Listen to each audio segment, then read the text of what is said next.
East Dhamrai FH আয়োজিত শিশুদের চিত্রাঙ্কন, রচনা ও কুইজ প্রতিযোগিতা। স্টাফ রিপোর্টার মিস্টার সিমরানের পাঠানো তথ্য ও চিত্র দেখুন বিস্তারিত।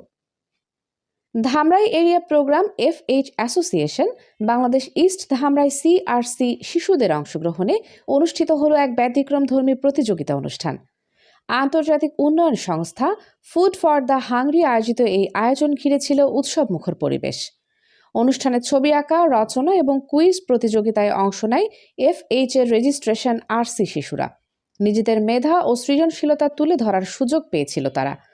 প্রতিযোগিতায় অংশগ্রহণকারী প্রত্যেক শিশুকেই দেওয়া হয় আকর্ষণীয় উপহার। এছাড়া প্রথম, দ্বিতীয় ও তৃতীয় স্থান অধিকারীদের জন্য ছিল বিশেষ পুরস্কার। বিজয়ীরা হাতে পুরস্কার পেয়ে অনেক খুশি হন। শিশুদের হাস্যোজ্জ্বল মুখে ফুটে ওঠে আনন্দের ছাপ। আয়োজকরা জানান, শিশুদের আত্মবিশ্বাস বৃদ্ধি ও সৃজনশীল বিকাশে এমন উদ্যোগ ভবিষ্যতে নেওয়া হবে। শিশুদের আনন্দ আর উচ্ছ্বাসেই প্রমাণ মেলে, সুযোগ পেলে তারাও পারে নিজেদের মেধা বিকশিত করতে। এমন উদ্যোগ শিশুদের স্বপ্ন দেখায়, এগিয়ে যাওয়ার প্রেরণা যোগায়।